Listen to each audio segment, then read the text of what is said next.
Welcome aboard. It's Captain G.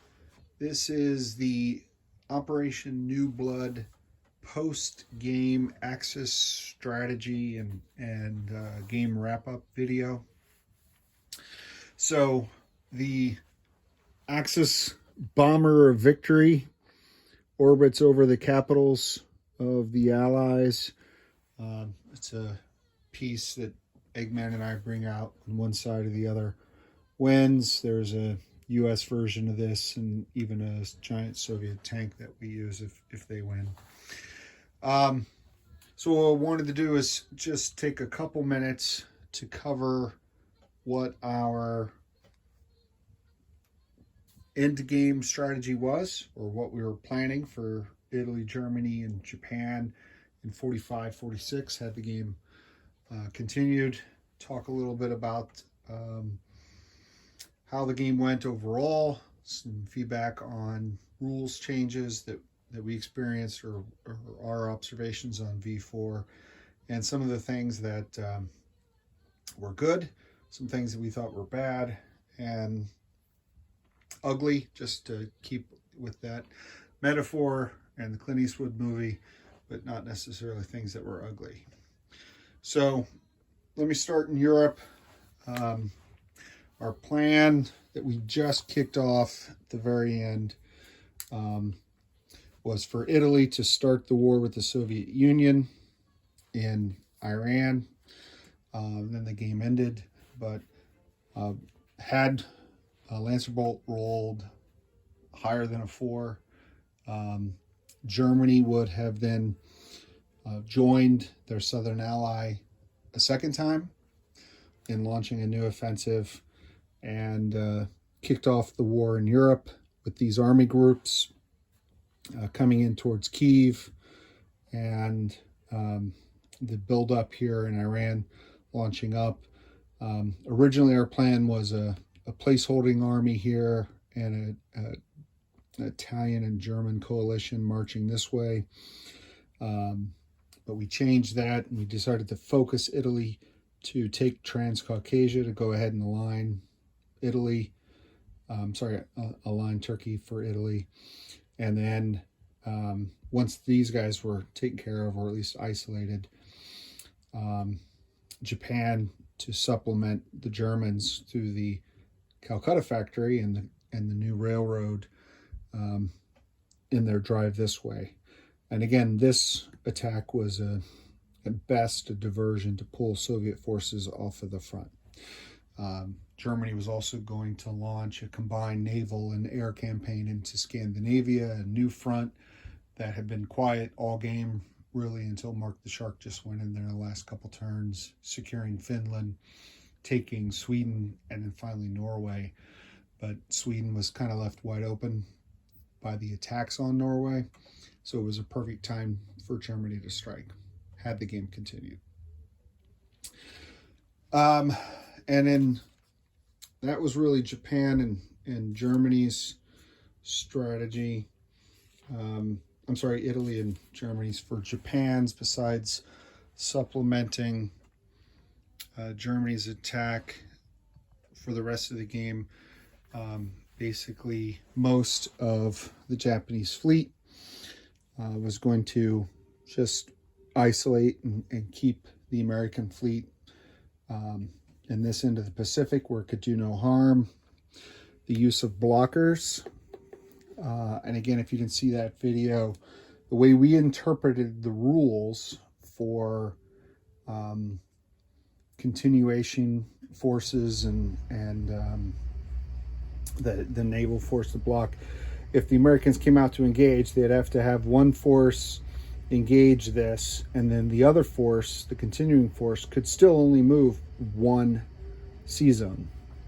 So it wouldn't take much to kill a single ship, but basically it restricted him to just being able to move one space away from this territory. And we could do that as often as we needed to, and or swoop in and hit his fleet with our combined fleet. The transports here and the sudden appearance of the air was intended to sweep down 1, 2, 3, 1, 2, 3, and try to deal a death blow to Anzac. And if that happened, all these forces isolated, all these forces here would just go away. And with Anzac gone and the FEC already defeated, U.S. isolated, the Japanese land forces then would turn to the CCP before engaging the Soviets here, and in the interim start building up some forces to, like I said, support Germany in Iran and Central Asia. So that was 45, 46. That was our plan at the end of the game when it ended. So overall, some thoughts just on our fellow players. Very impressed with Lancer Bolt. I knew, like Eggman and I, this was Lancer Bolt's first Global War 36 game. It was all of us playing our first version 4, but Eggman and I had never done a YouTube war with anyone before. I'd only done one Global War 36 V3 game last summer in Oklahoma City with Mark the Shark and Hilltop Pillbox and some random folks at the gaming conference. So this was the first full game for us.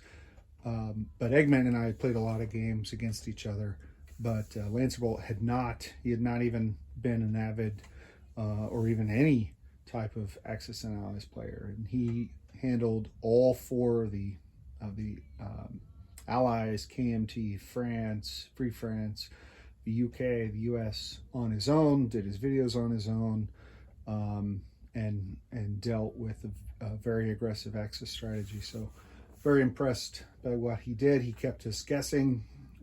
There were a lot of things that he did that we did not anticipate and we had to adjust for. Obviously we were, for the most part, very successful in the game, but still want to recognize and give credit to Lancer Bolt, and would play another game with him in the future if we could. And if you have the opportunity to do so, I encourage you to do that as well. On the negatives, I think one thing that, again, understandable, first-time player, I think one thing that the Allies needed was sort of a overall strategy, which is very hard to come up with on your own first time playing. It was more opportunistic. He had a fleet and there was territory and he was building towards something, but then once that objective happened, then what? I think he definitely had something planned with Portugal when he attacked, and that was a move we had not anticipated, and we, while we were interested in where he was going, we assumed it was a direct base to threaten Gibraltar. We didn't want to allow that plan to develop, so that's why we immediately struck back with the counterstrike. And I think that counterstrike caught him somewhat unawares. But other than that, I thought he did a great job. And my very first Global War 36 game last summer, I had 0 victory points, and the Allies walked away with 2. So kudos to Lancer Bolt. Mark the Shark, I think he was just allowing us to play. He's been through many YouTube wars and has been playing this for quite some time. Much more experienced player than either of us or any of us. First time, I think, for him playing the Soviets. So I think he's used to them reacting to the Axis initiative and kept waiting for us to take that Axis initiative. And I think that hurt him in the end. But again, that's my perception. He was waiting for the Germans to attack, and early, well, not early on, mid-game, Eggman and I realized that the circumstances weren't right. We weren't getting the techs we needed. We felt that improved logistics was critical, and we did not get that until very late toward the end of the game. But there were some other key elements in our strategy, and at that point, we realized we didn't really need to attack the Soviets. he needed to attack us. He needed to go to war with us to get victory points, but we didn't really need it. So we kind of put it off. And at the end, we made the decision not for game purposes, but just for fun, because we thought it would be a shame if we never went to war with the Soviets, and turned out only Italy did. But he did make some great moves. I've talked before in one of the videos about the Iran move. I think there were a lot of nuances to that beyond just taking those two territories. It really frustrated our plans with Iran. It allowed him to get those war bonuses and build those militia and start earning some extra income while paying none of the penalties of being at war. Certainly at that point in the game, the Soviets were not going to be attacked by the Allies. Britain was in no position to do anything against the Soviets, so that was a safe move, a smart move for him. Signing the Molotov-Ribbentrop Pact for any Soviet player, I think, is a good deal. I'm not convinced that the non-aggression pact with Japan ultimately is in the Soviets' best interest, because it did restrict lend-leasing to CCP. He tried that once, and then he realized that he couldn't by the terms of the agreement, which I think is a change from V3. I'm not 100% sure. So I don't know. Well, I've never, again, this is only a second game ever, and first in V4. Well, I don't know the Soviet Union, if I would sign a non-aggression pact with Japan.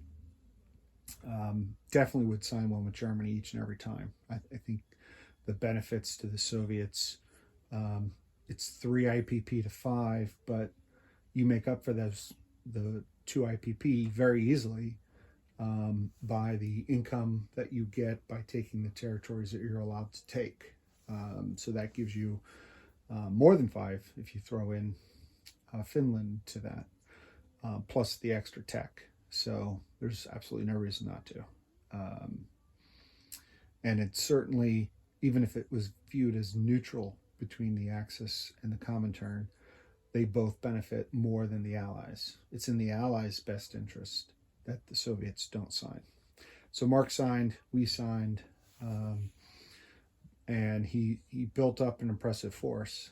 So it's just a shame it didn't get to be used. But again, Mark and Lance are both great guys to play a game with. Eggman and I had a lot of fun and learned a lot. And we made mistakes. Everyone made mistakes in the videos, and we helped each other through them. And we learned a lot about how to play the game, and we're excited and looking forward to the next one. So those are our fellow players.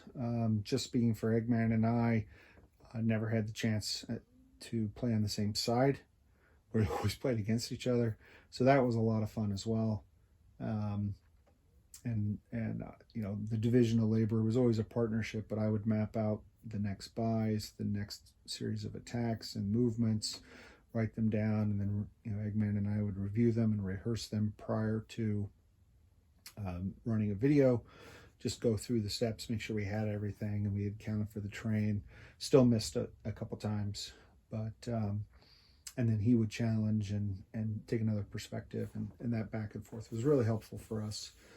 In some respects, I guess one could argue it gave us an advantage having 2 players on the same team versus 1 on the others, and I get that. But even if we were playing independent powers, from what I understand in some of the larger games, Germany, Japan, Italy, those players talk to one another and bounce things off one another, and so it's the same thing. So moving on to overall for the game, good, bad, and the ugly. Under good, things that went very well, things that we liked. Italy getting involved in the war, that was one of the very top things as far as priorities for us. We were able to do it. We thought it went very well. Italy had a fantastic game. We loved it. We were thrilled. So I think it put a lot of pressure on the Commonwealth in Africa, and then moved that pressure into the Middle East. Did not allow Free France to germinate and run around North Africa or Central Africa because the Italians were there, already involved in the war, and that took a load off of Germany. It took a lot of IPP away from the Allies and put it in the hands of the Axis. So that went over very well.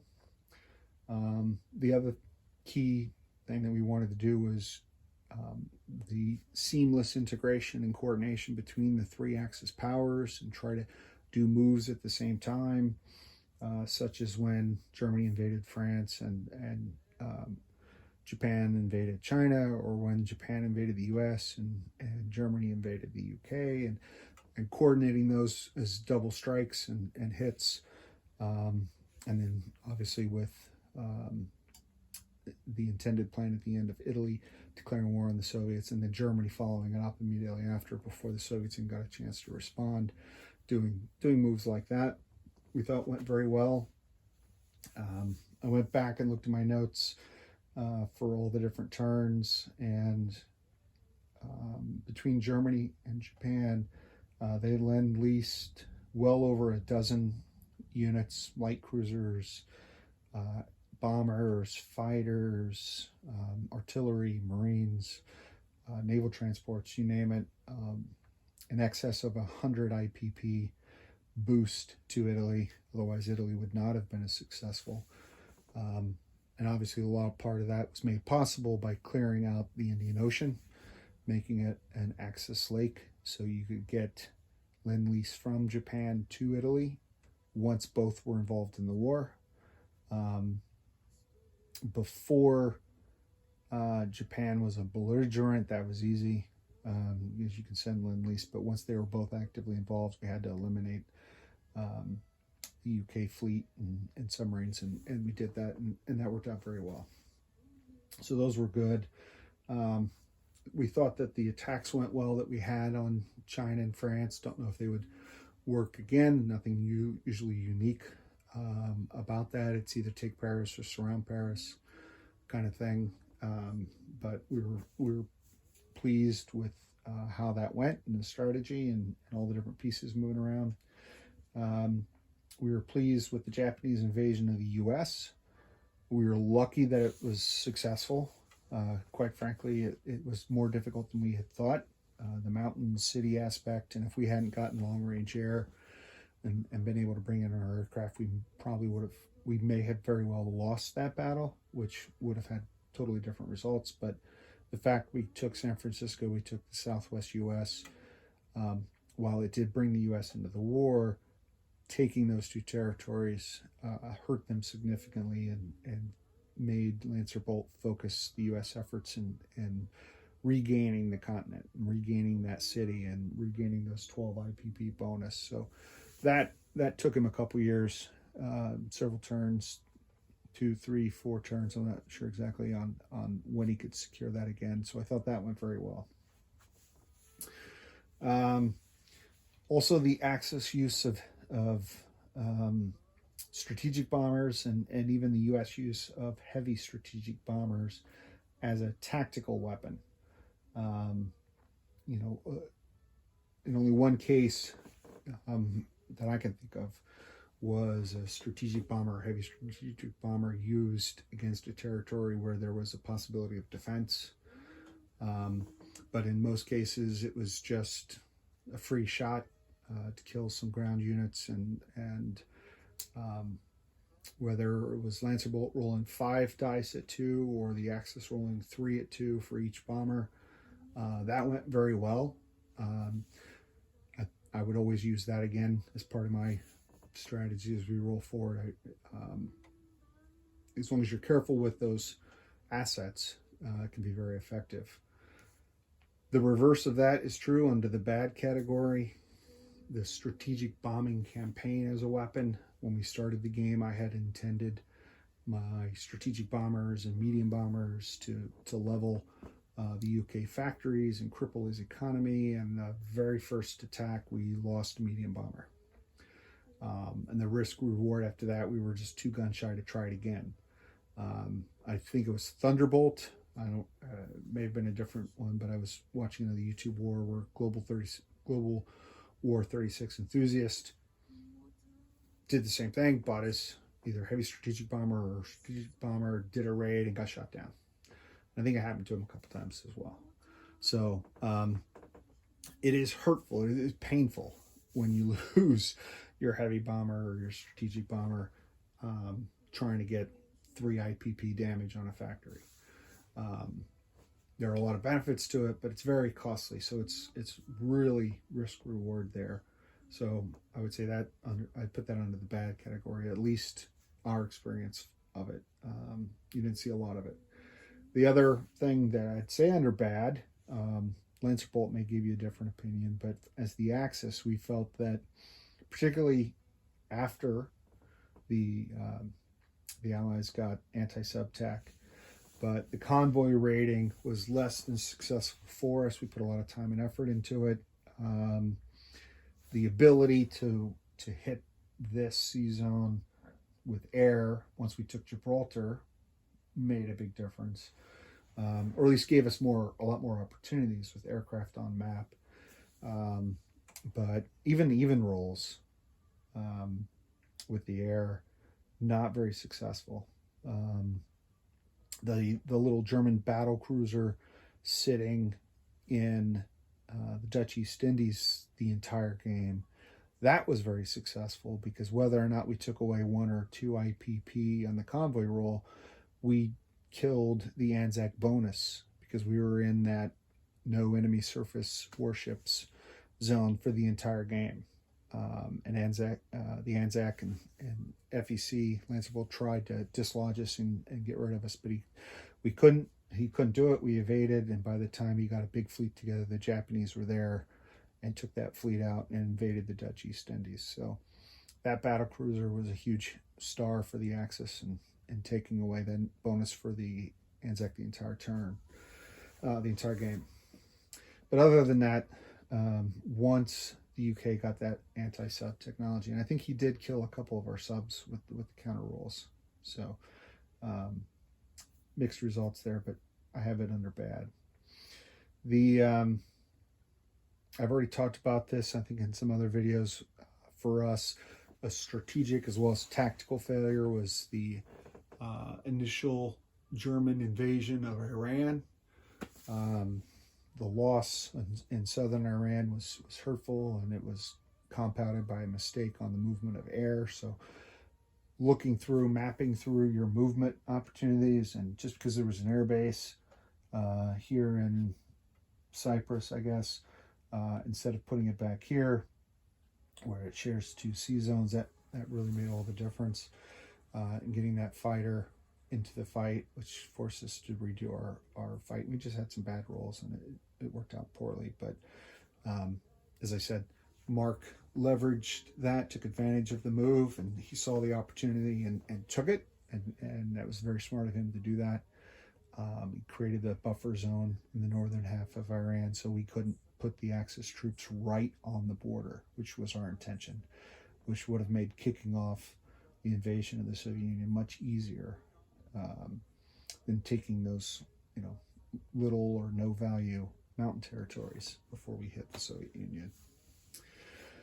And the final thing under bad was the delays with the Netherlands. Germany was eager to start building their wall, because that's a victory point that for the most part the Axis can't count on, but it's intended more for the bonus, to get those fortifications, to get those coastal artilleries. And the Japanese chose to attack San Francisco rather than move in towards the Dutch East Indies, which I think for them was a good point, and again, it was good overall for the Axis, but that did cause a longer than we wanted delay in Germany taking the Dutch East Indies. It could have taken it earlier, but it would have just given the Allies all that income, and we didn't want to do that. So we got to work on that next time.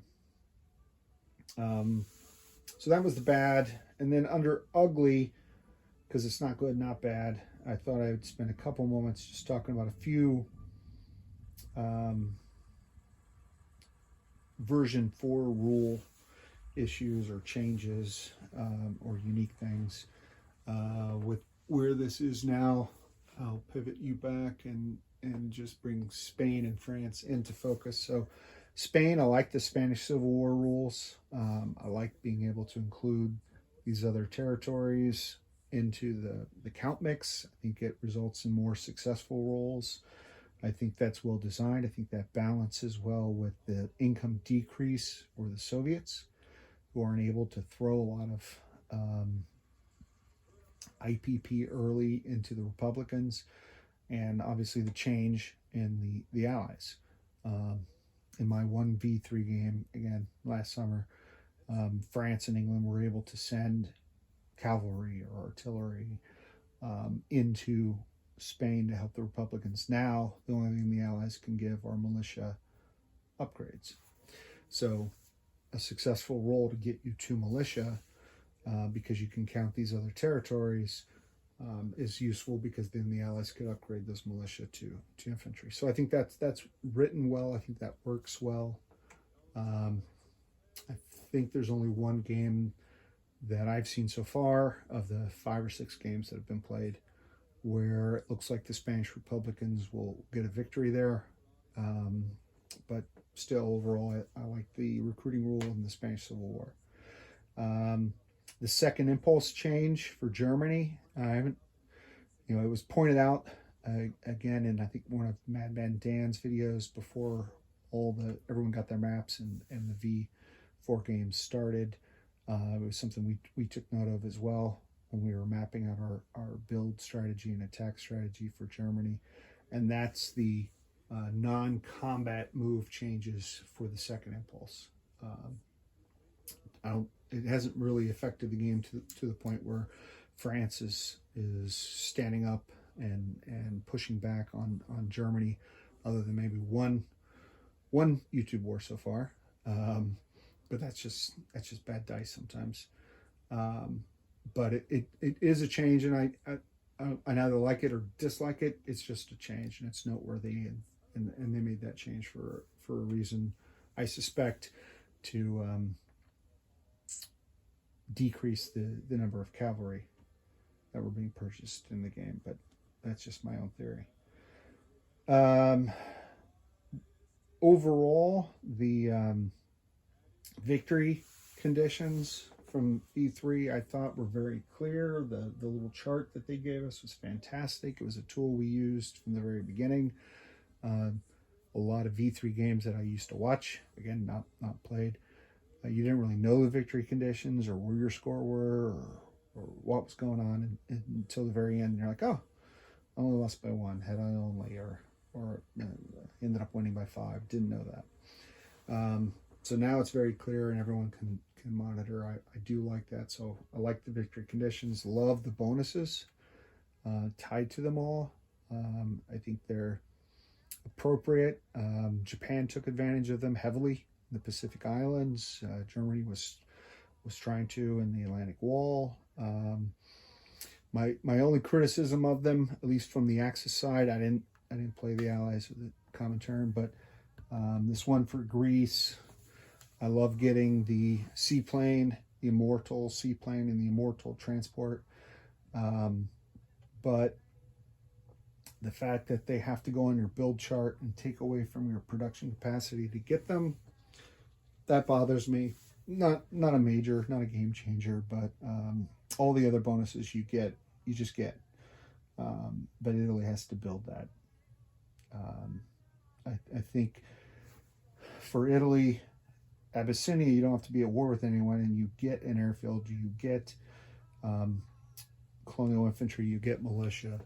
But here, to get this, you have to go to war with the Allies. You've got to take Malta, you got to take Cyprus, you got to take Greece, and every unit that you put on the board at that point in the game is important. And the fact that you have to make space in your production line for the seaplane and the transport, I think lessens that, because it either you don't need the seaplane and the transport, so you set it aside, in which case what kind of bonus is that, or you set aside other units. So it's just a minor thing for me. But otherwise, I love the victory conditions. I love the bonuses. Big improvement to the game. I like that a lot. And then the last one is the change with the what I call the Tokyo Express. That's the ability of the Japanese destroyers to carry Marines. The change aspect to that is only Marines and not just any Japanese infantry or Marine. While when I first read that, I was concerned that it'd be very limiting. It just requires the Japanese player to always build Marines. And that became a critical part of our strategy. You can see we had a ton of Marines here and down here even late game, and we were still building one or two almost every turn. So if you stay committed to that, then you can take advantage of that. If you don't intend to spend a lot of time out in the Pacific and going to spend all your time in China or fighting on land against the FEC, then maybe you don't need it. But I do like the nuance. I think it's appropriate.